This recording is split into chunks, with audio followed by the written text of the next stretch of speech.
વિદ્યાર્થી મિત્રો, એક નવા પ્રકરણ તરફ આગળ વધીએ.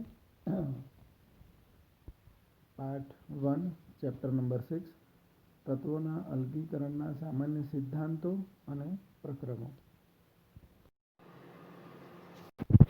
તો શરૂ કરીએ વિદ્યાર્થીઓ. પ્રકરણ નંબર 6. સૌથી પહેલો પ્રશ્ન છે અંદર, ધાતુ કર્મ વિધિ એટલે કે મેટલર્જીનો ઇતિહાસ વર્ણવો. બીજી રીતે પણ પૂછાય છે પ્રશ્ન, ધાતુ કર્મ વિધિમાં ભારતીય પરંપરાઓનું યોગદાન વર્ણવો. તો શરૂ કરીએ. ભારતીય સંસ્કૃતિના ઇતિહાસ મુજબ અહીંથી જે પ્રાચીન નમૂનાઓ મળેલા છે એમાં અનેક ધાતુઓનો ઉપયોગ થયેલો છે. જૂના સમયમાં પણ અનેક ધાતુઓ વપરાતી હતી. તેથી જ જે તે વખતમાં જે ધાતુઓનો મહત્તમ ઉપયોગ થતો એના નામ પરથી જે તે વખતની માનવ સંસ્કૃતિ ઓળખાતી હતી. જેમ કે લોહયુગ, કાંસ્યયુગ, તામ્રયુગ, આ રીતે પ્રાચીન સમયથી અહીં ધાતુઓનું નિષ્કર્ષણ થતું આવ્યું છે, જેના લીધે અનેક ધાતુઓ અત્યાર સુધીમાં મેળવી શકાય છે. જેમાં પ્રાચીન સમયની 7 મુખ્ય ધાતુઓ જેવી કે સોનું, ચાંદી, તાંબુ, લેડ, આયન, પારો અને કલાઈ આનો સમાવેશ થાય છે. આવી ધાતુઓ એ સમયમાં ઓજારો, યંત્રો, આભૂષણો, વાસણો વગેરે બનાવવામાં વપરાતી હતી. ઔદ્યોગિક ક્રાંતિ બાદ ધાતુ કર્મ વિધિનો વિકાસ બહુ ઝડપથી થયો છે. પહેલાં ઇન શોર્ટ તમને ધાતુ કર્મ વિધિ કહી દઉં. જે ખનિજ અથવા તો કાચી ધાતુ મળે આપણને જમીનમાંથી, પૃથ્વીના પેટાળમાંથી, એમાં તબક્કાવાર શુદ્ધિકરણ કરીને શુદ્ધ ધાતુ મેળવવાની જે પ્રોસેસ છે એને આપણે ધાતુ કર્મ વિધિ કહીએ છીએ. આગળ જઈએ એમાં, ઔદ્યોગિક ક્રાંતિ પહેલાં એટલે આશરે 7000 વર્ષો પહેલાં પ્રાચીન પદ્ધતિઓ જે ઉપયોગમાં લેવાતી હતી ધાતુના શુદ્ધિકરણ માટેની, એ શુદ્ધિકરણ માટેની પદ્ધતિઓનો ઉપયોગ ઔદ્યોગિક ક્રાંતિ પછી પણ થયેલો છે. એટલે જૂના સમયમાં વપરાતી પદ્ધતિઓ બહુ ઉપયોગી હતી એમ કહેવાય. ધાતુ કર્મ વિધિનો ઇતિહાસ જાણવા માટે 2 અગત્યના સ્ત્રોત છે. એક તો સીધી વસ્તુ છે કે ખોદકામ, જમીનની અંદરનું ખોદકામ, અને બીજું છે સાહિત્યિક પુરાવા. કેટલાક સંસ્કૃત અને કેટલીક અન્ય ભાષાઓમાં મળેલા સાહિત્યિક પુરાવાઓના આધારે પણ આપણે કાચી ધાતુ અથવા તો ધાતુની જૂના સમયમાં થતી ઓળખ વિશેની માહિતી મેળવી શકીએ છીએ.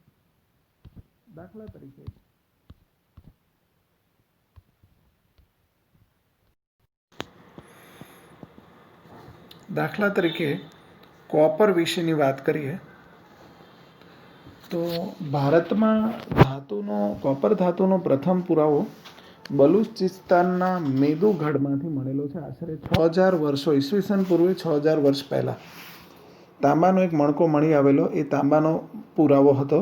એના વિશેની માન્યતા એવી છે કે તે કાચી ધાતુઓમાંથી નિષ્કર્ષિત થયો નહીં હોય, પણ મૂળ તાંબાનો જ બનેલો હશે.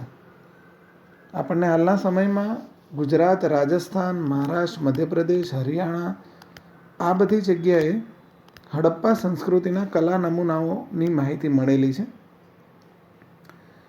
અને આ બધા સ્થાનોએથી મળેલા તાંબાના નમૂનાઓનો સ્પેક્ટ્રોસ્કોપિક અભ્યાસ કરતાં એવું સાબિત થયું છે કે ભારતમાં કોપરની ધાતુ કર્મવિધિ ચાલ્કોલિથિક સંસ્કૃતિના સમયથી જાણીતી હતી.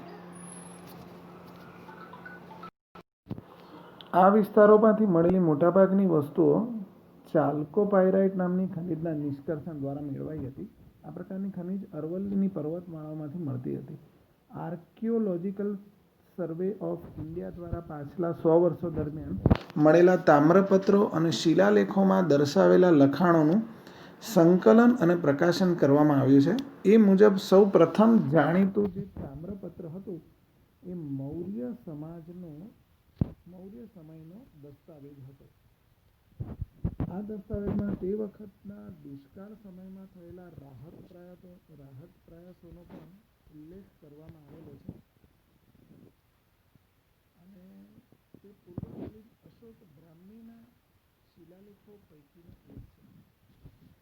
વિદ્યાર્થી મિત્રો, તામ્રપત્ર એ શું છે એ તમને ખ્યાલ છે? તામ્રપત્ર એટલે પહેલાંના જે સમયમાં તાંબાના પતરા પર દસ્તાવેજો અથવા લખાણ કોતરવામાં આવતા એને તામ્રપત્ર તરીકે ઓળખવામાં આવતા હતા પહેલાના સમયમાં. સોનું વિશેની વાત કરીએ. સોનું અને ચાંદી પ્રાકૃતિક રીતે મળી આવતું સોનું જુદો જુદો રંગ ધરાવી શકે છે. એના રંગનો આધાર વાસ્તવમાં એ જે સમય મળ્યું હતું એ સમયના પ્રકૃતિના સ્વભાવ અને એ સોનામાં રહેલી અશુદ્ધિઓના પ્રમાણ પર રહેલો છે. સોનાના રંગના આધારે જ તેનું શુદ્ધિકરણ કયા પ્રકારે થશે પહેલાંના સમયમાં નક્કી થતું હતું. એટલે કે સોનાનો રંગ એ જ તેના શુદ્ધિકરણના વિકાસ માટેનું એક ચાલક બળ હતું. વળી તેના રંગના આધારે જ તેમાં રહેલી અશુદ્ધિઓની જાણકારી પણ મેળવવામાં આવતી હતી અને એના શુદ્ધિકરણની પદ્ધતિઓ એના આધારે નક્કી કરવામાં આવતી હતી. હડપ્પા લોકોના જે લોકો હતા એ સોના અને ચાંદી ઉપરાંત એમની મિશ્ર ધાતુ ઇલેક્ટ્રમનો વધારે ઉપયોગ કરતા હતા. પૃથ્વીના પેટાળમાંથી અનેક પ્રકારના ઘરેણાં, હાર, બંગડીઓ, કીડીઓ, વીંટીઓ વગેરે વસ્તુઓ મળેલી છે એ વખતના સમયમાં. એ જ રીતે સિંધુ ખીણના મોહેન્જો-દડો એનો તમે ઉલ્લેખ સાંભળ્યો હશે ઈસવીસન પૂર્વે 3000 વર્ષ પહેલાં. એમાં પણ સોના ચાંદીના ઘરેણાં મળેલા છે. પ્રાચીન સમયમાં સિંધુ નદી સોનાનો મોટો સ્ત્રોત હતો. કર્ણાટકના માસ્કી વિસ્તારમાં પણ આવી જ ઊંડી વિદ્યાર્થી મિત્રો સોનાની ખાણો છે. કાર્બન ડેટિંગ પદ્ધતિ તમે ભણેલા છો. એના આધારે સૌ પ્રથમ 1000 વર્ષ પૂર્વે આ કર્ણાટકની માસ્કી વિસ્તારની ખાણો હતી એનો ઉલ્લેખ થયેલો છે. પછી તમને ખ્યાલ છે માનસરોવર. એ માનસરોવર વિસ્તાર અને થોક્યાલુંગ આવો એક વિસ્તાર છે. એમાં પણ સોનાની છે. પાલી લખાણ અંગુતારા નિકાય. પાલી લખાણ છે અંગુતારા નિકાય નામનું. એમાં પણ કાંપવાળી સોનાની રજમાંથી સોનાની પુનઃપ્રાપ્તિનો ઉલ્લેખ છે. આ હિસ્ટ્રી છે વિદ્યાર્થી મિત્રો, તમારે એકવાર સમજી લેવી જરૂરી છે. વૈદિક લખાણોમાં પણ સોનાના શુદ્ધિકરણના પુરાવા મળ્યા છે. 300 થી 400 વર્ષ પૂર્વે, ઈસવીસન પૂર્વે 300 થી 400 વર્ષ પહેલાંના સમયમાં મૌર્ય યુગમાં કૌટિલ્ય અર્થશાસ્ત્ર લખાયું. એમાં પણ સોનું, ચાંદી, તાંબુ, લેડ, ટીન, લોખંડ વગેરેની ખાણો અને ખનિજો તેમજ એની રાસાયણિક પદ્ધતિની માહિતી છે. કૌટિલ્ય અનેક પ્રકારના સોનાનું વર્ણન કરે છે જેને એકચ્યુઅલી રસ વિદ્યા કહે છે, જે કુદરતી રીતે મળતું સોનાનું દ્રાવણ છે. થોડીક લોખંડ વિશેની બી વાત કરીએ. આયન અથવા તો લોહ તત્વ. તાજેતરમાં વિદ્યાર્થી મિત્રો આ લોખંડ માટેનું ખોદકામ કર્યું તો ગંગાની ખીણો અને વિદર્ભની ટેકરીઓના મધ્ય ભાગમાં એવું જાણવા મળ્યું છે કે ઈસવીસન પૂર્વે 1800 વર્ષ પહેલાંનું લોખંડ હોવું જોઈએ. ઉત્તર પ્રદેશના પુરાતત્વીય વિભાગ દ્વારા પણ થયેલા તાજેતરના ખોદકામમાં લોખંડની ભઠ્ઠીઓ, કલાકૃતિઓ, ટ્વિયર, પછી સ્લેગના સ્તર. સ્લેગ તમને ખબર છે, તમે 10મા ધોરણમાં ભણેલા છો. લોખંડની પ્રાપ્તિ દરમિયાન જે સિલિકેટ પદાર્થનું સ્તર બને એને આપણે સ્લેગ કહીએ છીએ. રેડિયોમેટ્રિક ડેટિંગ પદ્ધતિ દ્વારા પણ એ વસ્તુઓનો સમયગાળો લગભગ એટલો જ 1800 થી ઈસવીસન પૂર્વે 1800 થી 1000 વર્ષ વચ્ચેનો માલુમ પડેલો છે. આ પ્રકારના ખોદકામના પરિણામો આપણને દર્શાવે છે કે લોખંડનું સ્મેલ્ટિંગ એટલે કે પ્રગલન અને એવી કલાકૃતિઓના ઉત્પાદન વિશે પૂર્વીય વિંધ્યમાં સારી એવી જાણકારી હતી અને તે અગાઉના લગભગ બીજા 1000 વર્ષો પૂર્વે પણ મધ્ય ગંગાના મેદાનોમાં લોખંડ હશે એવી માન્યતા હતી. આ જે કલાકૃતિઓની વાત કરી આપણે, એ કલાકૃતિઓના પ્રમાણ, પ્રકાર અને ટેકનિકલ પ્રગતિ આપણને એવું સૂચવે છે કે લોખંડનું કાર્ય બહુ પહેલાંના સમયથી ચાલ્યું આવતું હશે. તેમજ દેશના અન્ય ભાગોમાં પણ અગાઉથી જ લોખંડના કાર્યના વિકાસ માટેના કેન્દ્રો હશે. માઇકલ ફેરાડે લોખંડ અને અન્ય અનેક ધાતુઓ તેમજ ઉમદા ધાતુઓ સાથે મિશ્ર કરી અને એના જેવા જ ગુણધર્મો ધરાવતી બીજી ધાતુઓ મેળવવાનો પ્રયત્ન કર્યો હતો. જોકે એમાં એ નિષ્ફળ રહ્યા. એક ગ્રીક અહેવાલ મુજબ ભારતમાં ક્રુસિબલ પદ્ધતિ, ક્રુસિબલ એટલે વિદ્યાર્થી મિત્રો સફેદ નાની વાડકી જેવું સાધન આવે છે, સિરામિક જેવું દેખાય આપણને. એમાં આ લોકો શુદ્ધિકરણ કરતા અને સ્ટીલનું ઉત્પાદન કરતા. એ પદ્ધતિમાં લોખંડ, કાચ, ચારકોલ, ક્રુસિબલ એમાં એક સાથે બધાને મિશ્ર કરી ક્રુસિબલમાં આ બધા પદાર્થોને એક સાથે મિશ્ર કરી ગરમ કરી અને એફીને પીગાળીને કાર્બનને અવશોષિત કરવામાં આવતું. આધુનિક ગુણવત્તા ધરાવતા સ્ટીલના ઉત્પાદન માટે નવીનતા લાવનાર દેશ તરીકે ભારત મુખ્ય હતો. તેથી જ ભારતીય સ્ટીલને વન્ડર મટીરિયલ ઓફ ઓરિએન્ટ કહેવામાં આવતું હતું.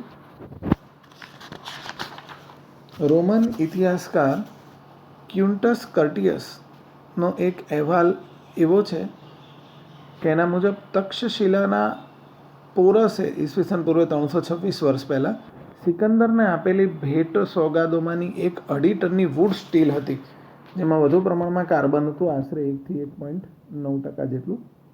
આ વુડ એ ઉક્કુ શબ્દનો અંગ્રેજી અનુવાદ છે. કર્ણાટક અને આંધ્રમાં આ પ્રકારના સ્ટીલ વપરાય છે. સાહિત્યિક અહેવાલો પ્રમાણે ભારતમાંથી ભારતીય વુડ્સની યુરોપ અને આરબ દેશોમાં નિકાસ થતી હતી. વિદ્યાર્થી મિત્રો, પહેલાં ભારતમાં કેટલી બધી ખનિજો અને કેટલી કાચી ધાતુઓ હતી, એમાંય ખાસ કરીને સોનું, એવી કેટલીય કિંમતી ધાતુઓ પહેલાં ભારતમાં હતી, જે પછી ધીરે ધીરે નિકાસ થઈ બધે. આ જે વાત કરું છું એ પ્રકારનું સ્ટીલ મધ્ય પૂર્વમાં અગ્રેસર બનેલું. એને દમાસસ સ્ટીલ તરીકે ઓળખવામાં આવતું.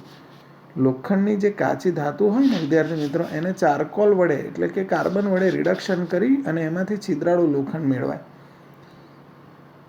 પછી એને ગરમ કરીને એના છિદ્રો દૂર કરીને એ લોખંડનો ઉપયોગ આપણા ઘરગથ્થુ વપરાશ માટે પણ થાય. આ પ્રકારના લોખંડને એ લોકો ઘડતર લોખંડ કહેતા હતા. આ ઘડતર લોખંડનું જાણીતું ઉદાહરણ ભારતમાં દિલ્હીમાં 5મી સદીમાં બનેલો અશોક સ્તંભ છે.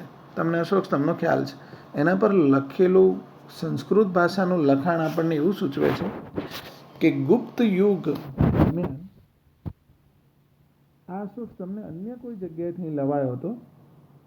એનું સરેરાશ દળ પ્રમાણ જોઈએ તો 0.15% કાર્બન છે એની અંદર, 0.05% silicon, 0.05% manganese, 0.25% phosphorus, 0.005% nickel, 0.03% copper અને 0.02% નાઇટ્રોજન આવા ઘટકો અંદર સમાયેલા છે. એની વિશેષતા એ છે કે છેલ્લા 1600 વર્ષથી વાતાવરણમાં ખુલ્લો હોવા છતાં એને જરા પણ કાટ કે ક્ષારણ થયું નથી. જે સ્લેગ હમણાં મેં તમને વાત કરી હતી, એ સ્લેગના રેડિયો કાર્બન ડેટિંગ પરથી અનુમાન લગાવી શકાય છે કે મેઘાલયની ખાસી ટેકરીઓમાં સતત પ્રગલન થઈ અને આ પ્રકારની ધાતુ મળતી. એનો અભ્યાસ એવો સૂચવે છે કે ઉત્તર પૂર્વ ભારતના સમગ્ર વિસ્તારમાં લોખંડના પ્રગલનના પ્રાચીન કેન્દ્રો માલુમ પડેલા છે. લોખંડની કાચી ધાતુના ખોદકામના અવશેષો પણ હાલમાં ત્યાં જોવા મળે છે. જૂના બ્રિટિશ પ્રકૃતિવિદોએ પણ ખાસી ટેકરીઓના ઉપરના ભાગમાં લોખંડના વિકાસનું વર્ણન કરેલું છે.